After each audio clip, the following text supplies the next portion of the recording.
첫 코너는 한 주간 시청자들이 관심을 가졌던 MBC 관련 이슈들을 뽑아서 확인해보는 시청자 픽 시간입니다. 관련 키워드 먼저 살펴볼까요?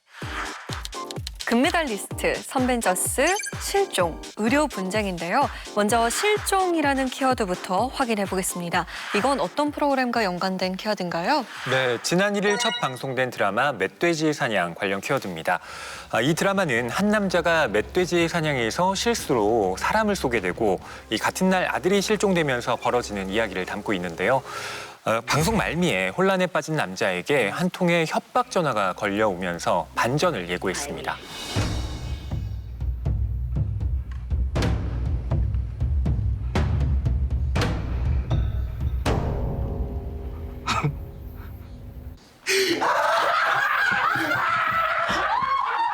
이장님, 저 수인회로다가 저 마을 사람들 한 방에 쫙 좀 모아줘봐요. 그 내가 소랑 돼지랑 몇 마리 잡아가지고 잔치 한번 제대로 해야 되니까. 야마, 야 너 지금 어디 가는 거야? 아니 저희 서울 가요 서울. 로또 1등이야, 인마. 뭐야? 어떻게 음식은 좀 위에 맞으세요? 친구놈이 말이야 로또가 딱 되니까 말이야 어? 한우 먹여주지 집에는 에어컨 달아주지 야 인생이 좋다 이놈아. 그게 뭔 소리냐? 멧돼지야, 이씨.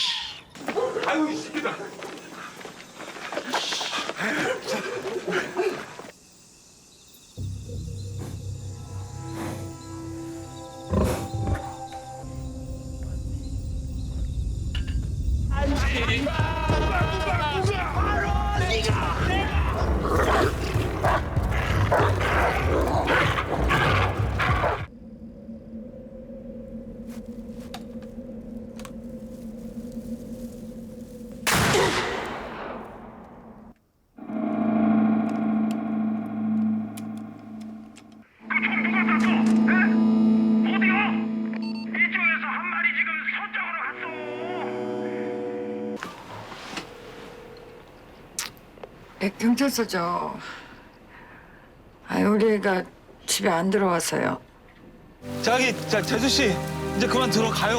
이게 비 더 오게 생겼어요. 먼저 들어가세요. 저 남은 게 많아가지고. 영수도 이제 집에 들어왔을 거예요. 그 조금 쉬었다가 비 좀 잠잠해지면 다시 나와요.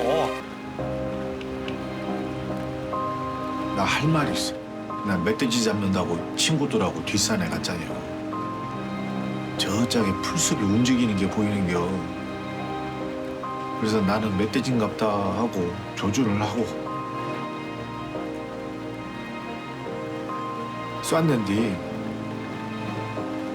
갑자기 풀숲에서 사람 비명 소리가 들리는겨.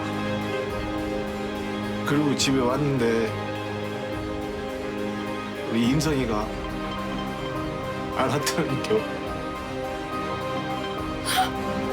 우리 아들은 아니겠지.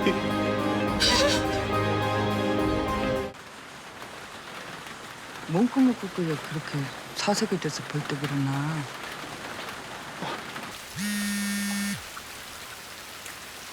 누구요? 인성이니? 알고 있습니다.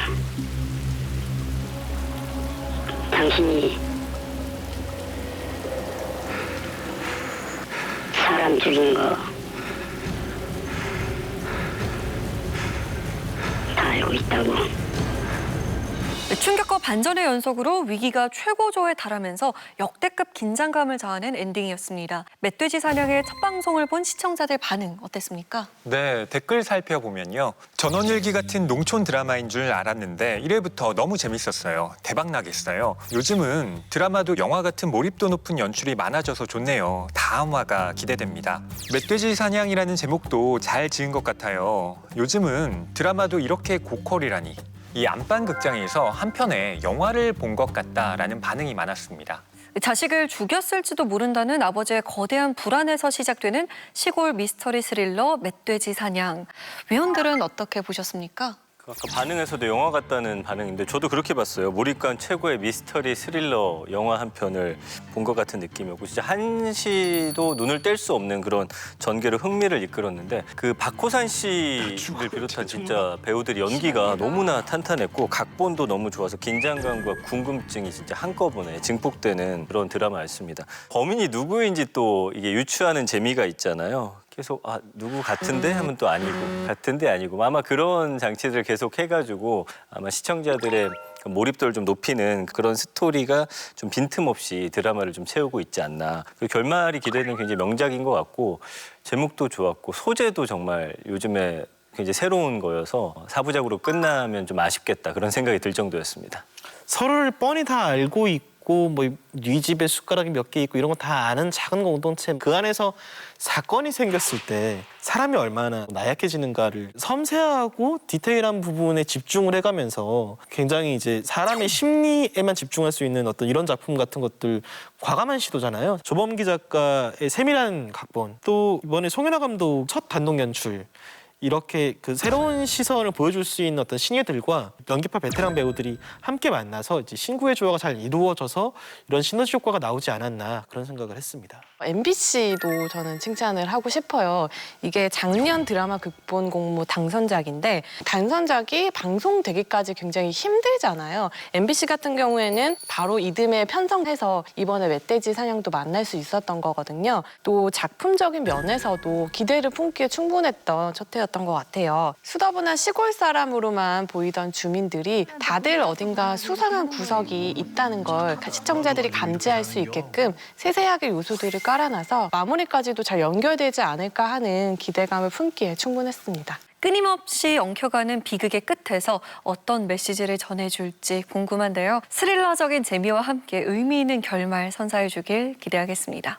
다음 키워드는 금메달리스트입니다. 이번 키워드 이지혜 위원이 준비하셨죠? 네, 8월 7일 첫 방송된 루틴왕 관련 키워드입니다. 루틴왕은 성공한 사람들의 일상 속 숨은 루틴을 관찰하고 직접 배워보는 신개념 관찰 프로그램인데요. 첫 번째 게스트로 쇼트트랙 국가대표 김아랑 선수가 출연해 올림픽 금메달리스트로 만든 코어 훈련 루틴을 공개했습니다. 그럼 우리 성규 씨가 네.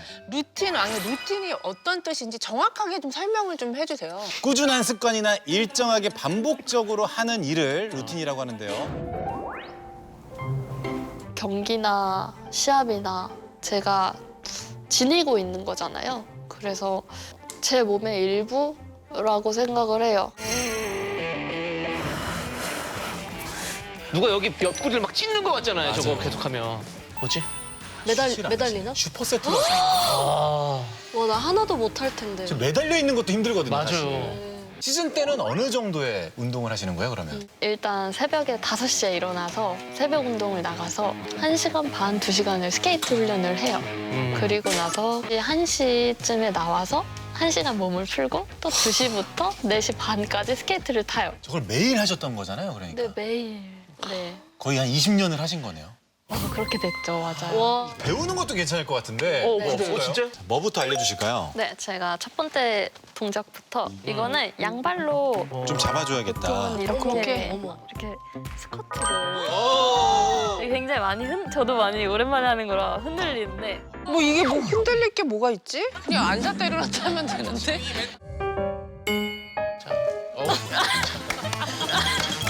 왜 춤을 추세요? 와, 이거 보통 아니다. 와, 이거 보통 아니야. 인사 이런 거.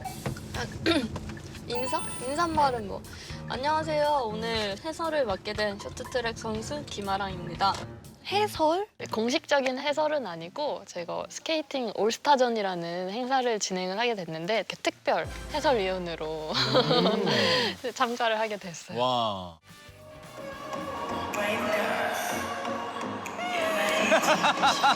저 최강 해설진을 소개하도록 하겠습니다. 근데 어떤 마음인지 알 것 같아, 첫 중계할 때. 네, 안녕하세요. 저는 해설위원 김아랑입니다. 스케이팅만큼 재밌는 해설 보여드리겠습니다. 감사합니다. 순식간에 한 바퀴를 소화합니다. 김아랑 해설위원님 어떻게 보시죠?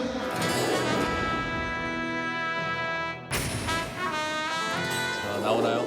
이 팀 아주 팀워크가 대단합니다. 지금 안 넘어지고 버틴 게 중요하거든요. 오, 좋아요. 오! 좋다. 화면 보면서 궁금했던 게 해설위원 자리에서 한 번은 안 내려가시더라고요. 부상 때문에 조금 무리가 되지 않을까라는 판단을 해서 다음번에 기회가 된다면 네, 그때는 얼음판을 밟을 수 있도록. 그러니까. 루틴왕 첫 방송에 대한 시청자들 반응은 어땠어요? 네, 댓글 살펴보면요. 루틴왕 재밌었어요. 선수 김아랑에 대해서 많이 알 수 있어서 좋았습니다. 금빛 루틴왕 아랑 언니 화이팅! 제가 루틴 심사위원이었다면 언니에게 금메달 드립니다. 매일 꾸준히 하는 모습 너무 멋져요. 금메달리스트는 정말 아무나 하는 게 아니구나. 항상 밝은 모습 보여주는 김아랑 선수 정말 존경스러워요. 매일 꾸준히 노력하는 김아랑 선수의 루틴에 영감을 받았다는 반응이 많았습니다. 기획 의도에 공감하고 관심을 보인 시청자들 많았던 것 같은데요. 위원들은 루틴왕 어떻게 보셨습니까? 운동선수만큼 루틴이 중요한 그런 직업을 가진 사람들도 없는데 첫 번째 인물로 저는 이제 김아랑 선수를 꼽은 거는 타당한 선택이었던 것 같아요. 김아랑 선수가 10여 년 동안 직접 이렇게 써온 훈련 일지를 공개했는데 루틴의 뭐 무게나 의미가 느껴졌던 순간인 것 같아요. 다만 김아랑 선수가 나훈산에 이미 출연한 바 있고 거기서도 자신의 일상이나 뭐 훈련 루틴 같은 것들을 충분히 보여줬었거든요. 그러다 보니까 루틴왕에서 보여지는 모습들이 나훈산과 굉장히 흡사함을 많이 느낄 수밖에 없었던 것 같아요. 앞으로 이제 첫 해이니만큼 회차를 거듭하면서 다른 관찰 예능 프로그램과 차별화를 어디에 둘 것인가를 좀 고민해보면 앞으로의 좀 행보를 기대할 수 있지 않을까 생각합니다. 자기 분야에서 일가를 이룬 사람들의 루틴을 관찰하고 배워본다라는 컨셉은 저는 이거 새롭다라고 생각을 했는데 뚜껑을 열어봤더니 지인들하고 여러 가지 고민을 대화를 한다거나 이분이 해설 도전을 하는 건 그러니까 루틴보다는 그냥 김연호 선수가 이날 하루를 어떻게 보냈는가만 이제 본 것 같거든요. 독특한 컨셉을 잡은 만큼 루틴이라고 할 만한 내용들로만 좀 추려서 같이 관찰을 했더라면은 오히려 우리가 전에 본 적이 없는 새로운 관찰 예능이 나오지 않았을까라는 아쉬움이 좀 있습니다.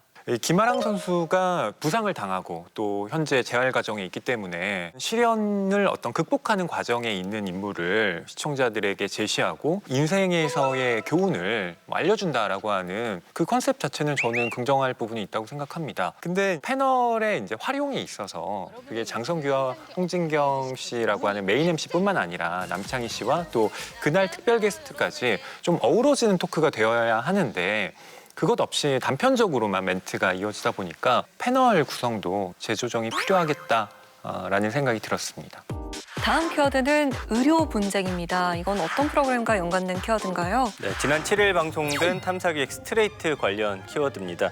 이날은 의료분쟁조정중재원의 조정 성공률 속에 숨겨진 비밀을 파헤쳤는데요. 의료사고 피해자를 돕기 위해서 설립된 중재원이 정작 피해자들은 외면하고 있는 실상을 집중 취재했습니다. 2년 전 어느 날 119에 걸려온 전화 한 통. 숨이 막혀서 죽을 것 같다며 호흡곤란을 호소합니다. 그런데 좀 이상합니다. 박 씨는 이미 요양병원에 입원 중인 환자였던 겁니다. 박 씨는 그날 다른 병원으로 옮겨졌지만 이튿날 숨지고 말았습니다. 입원 당시 98%로 정상이었던 산소 포화도가 사망 직전 85%까지 떨어진 겁니다. 85일 때 20으로 돼 있죠. 제 친구 의사가 보더니 2개 중에 1개는 거짓말이다라고 하더라고요. 왜냐하면은 산소 포화도가 이만큼 떨어지면은 사람이 이걸 갖다가 보상해주기 위해서 호흡수가 더 증가한대요. 그래서 유족은 진상을 확인하기 위해 의료분쟁조정중재원이라는 곳을 찾았는데요. 하지만 김 씨는 또 한 번 절망했습니다. 병원의 잘못이 쉽게 발견되는 기록을 보고도 중재원은 환자 진료에 부적절한 부분이 없어 보인다는 감정서를 냈습니다. 결국 김 씨는 조정을 취하하고 문제의 요양병원을 고소했는데요. 경찰은 병원의 의료법 위반 혐의를 확인해 검찰로 넘겼습니다. 산소 포화도가 떨어진 상황에서 실제 호흡을 측정하지 않고 허위로 의무 기록을 작성한 게 드러난 겁니다. 그런데도 중재원은 왜 엉터리 감정서를 썼던 걸까요? 감정서 작성에는 위원 5명이 참여하는데요. 최종 책임자인 상임위원은 의사가 맡습니다. 비상임위원 4명에도 의사 1명이 포함됩니다. 상임 감정위원은 무과실을 주장하는 경우가 대다수였어요. 과실을 주장하면 이제 논쟁이 붙죠. 변호사나 소비자위원은 뒤집을 만한 것을 내기가 어려워요.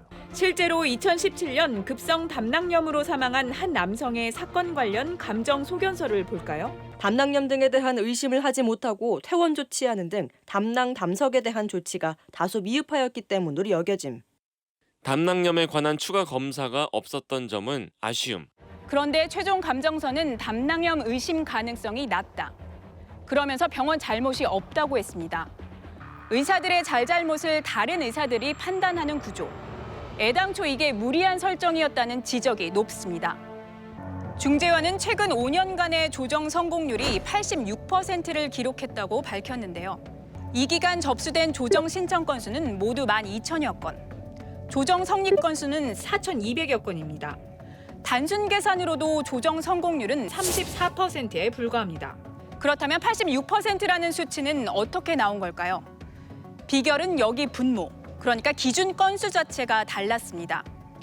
전체 조정 신청 건수가 아니라 병원이 일방적으로 조정에 응하지 않아 개시조차 되지 않은 사건은 아예 뺀 겁니다. 병원들은 이처럼 조정을 거부할 수 있습니다. 따라서 어지간한 사건들은 신청해봤자 그냥 버려지기 일쑤입니다. 지난해 중재원에 들어간 예산은 220억 원. 감정부와 조정부의 상임위원들의 연봉은 1억 3천만 원이 넘습니다. 시민들의 의료 피해를 돕겠다며 설립됐지만 법규도 무시하면서 사실상 의료계 출신 위원들의 배만 불리고 있는 겁니다. 시청자들 반응 어땠습니까? 네, 댓글 살펴보면요. 국민을 보호하라고 법으로 만든 기관에서 있는 자들의 편에 서서 국민의 혈세로 운영한다는 게 말이 안 됩니다. 중재원이 존재해야 할 이유가 없네요. 우리가 낸 혈세가 얼토당토하는 곳으로 흘러가네. 좋은 취재 감사드립니다. 공공기관이 어떻게 이렇게 굴러갈 수가 있나요? 더군다나 사람의 생명에 관한 일인데 양심이라는 게 없나요? 몰랐던 사실을 알린 탐사기획 스트레이트를 응원하고 제 역할을 다하지 못한 의료분쟁 조정중재원에 분노하는 목소리가 컸습니다. 의료분쟁 조정중재원의 문제를 고발하고 존재 이유에 대해 다시 한번 생각해보게 한 이날 방송. 위원들은 어떻게 보셨습니까? 저는 이번에 스트레이트를 보면서 의료분쟁 조정중재원의 존재도 처음 알았거든요. 그래서 의료 분쟁에서 약자일 수밖에 없는 이 환자하고 가족들한테는 감정서가 굉장히 중요한데 이 중재원에서 감정서를 만드는데 그런 식으로 운영이 되고 있다는 게 정말 경악을 금치 못했고 일단 파행적으로 운행되고 있는 이 중재원 내부를 굉장히 세세하게 잘 취재했던 것 같아요. 감정서를 만드는 위원들의 구성이 의사나 의료진에게 유리하게 되어 있다는 점을 시작해서 중재 성공률 86%가 어떻게 나온 숫자인지 이것의 함정에 대해서도 잘 파헤쳤고요. 무엇보다 공공기관으로서 방만한 예산 운영에 대해서 지적한 부분까지 다각도로 이 문제에 대해서 취재를 해서 굉장히 의미 있는 회차였던 것 같습니다. 의료 분쟁에서 피해자들에게 보다 좀 실질적인 도움을 줄 수 있도록 만들어진 의료 분쟁 조정 중재원이라는 곳조차 의료계 내부의 카르텔에서 자유로울 수 없었다는 사실이 저에게는 좀 큰 낭패감으로 다가왔습니다. 그렇기 때문에 여기에 대한 개혁이 시급하구나라는 문제의식도 갖게 됐는데요. 한 가지 좀 아쉬운 점이 있었다면 이 의료분쟁 조정중재원이라는 곳이 공공기관이잖아요. 이곳을 감독하는 상위기관이 존재할 텐데 그러면 이곳의 책임자를 좀 인터뷰를 한다든지 이 의료분쟁 조정중재원에 대한 어떠한 개선안을 지금 가지고 있는지까지 이야기를 좀 해줬다면 한 걸음 더 나아간 시각을 가질 수 있었을 텐데 그 취재가 좀 이루어지지 않아서 개인적으로는 좀 아쉬움이 있었습니다. 병원의 이해관계에 따라서 중재를 거절할 수도 있고 또 심사에 들어가더라도 의사인 중재위원이 낸 결론에 따르지 않으면 회의가 안 끝나는 구조라면 사실 이건 잘못된 거잖아요. 이런 제도 설계 자체가 잘못됐다라는 거를 잘 짚어줬다라는 게 굉장히 저는 인상적이면서도 동시에 이게 정말 의료분쟁 조정중재원만의 일일까? 한국 사회에서 갈등을 조율하고 다양한 목소리를 듣겠다라고 나선 수많은 기구들이 사실상 이렇게 돌아가는 게 아닐까. 그래서 저는 스트레이트가 한국의 분쟁 조정기관들이 정말 보다 객관적인 목소리를 내고 목소리를 증폭시키는 연대가 필요한 사람들 편에 설 수 있는 구조로 바꿔나가는데 일조했으면 좋겠다라는 생각을 했습니다. 다음 키워드는 선벤져스입니다. 이번 키워드 이승환 위원이 준비하셨죠? 네, 지난 8월 1일 방송된 안 싸우면 다행이야 관련 키워드입니다. 이날은 선벤져스로 활약한 스포츠 스타 4인방의 마지막 이야기가 펼쳐졌는데요. 한층 성장한 낚시 실력을 보여주는가 하면 각종 해산물로 레전드 밥상을 선보이며 선수촌도 생활을 마무리했습니다. 포인트 좋네요. 딱 뒷벽에 자리를 잡은 5남자. 왔다. 대현이 뭐야? 잡았어. 황병원 선수가 역전해주네요. 오. 김요한 선수 뭐 하죠? 나도. 잡았어. 나이스! 자, 지금 희찬 영마리, 준한 영마리. 야, 누가 먼저 성공할까? 됐다. 누구야? 됐다. 누구야? 됐다. 빗자리 3마리! 빗자리! 세 마리. 그러면 날씨로 쌀쌀하니까 매운탕 하나 끓이고. 매운탕. 좋다. 돌 위에 구워서 먹는 방법이 있어, 생선을. 돌 위에 구워 먹는 생선. 여기 좀 땅을 파. 누가 힘 제일 좋니? 배웠습니다. 야, 이 정도 그거면 돼요? 좀 더 크게. 오늘 만대로 혹시 계량 비율을 아시나요? 꾸덕하게 만들면 되니까. 아, 그래요? 비율 상관없어요? 반죽 비율 아시나요? 네. 500g? 500g이 어느 정도지? 속상해. 좀 아직도 그러고 있니? 계량 어떻게 될지 모르겠어. 좀 묽으면 밀가루 더 넣고. 그래, 해봐. 기분이 좋은데? 네가 한다고 그랬다. 내가 시킨 게 아니다. 배웠습니다.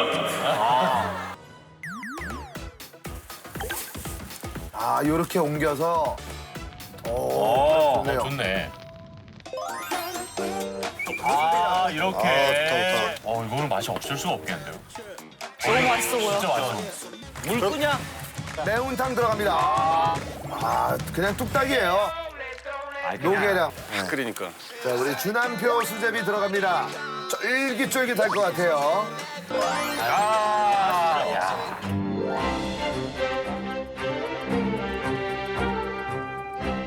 너무 맛있겠다.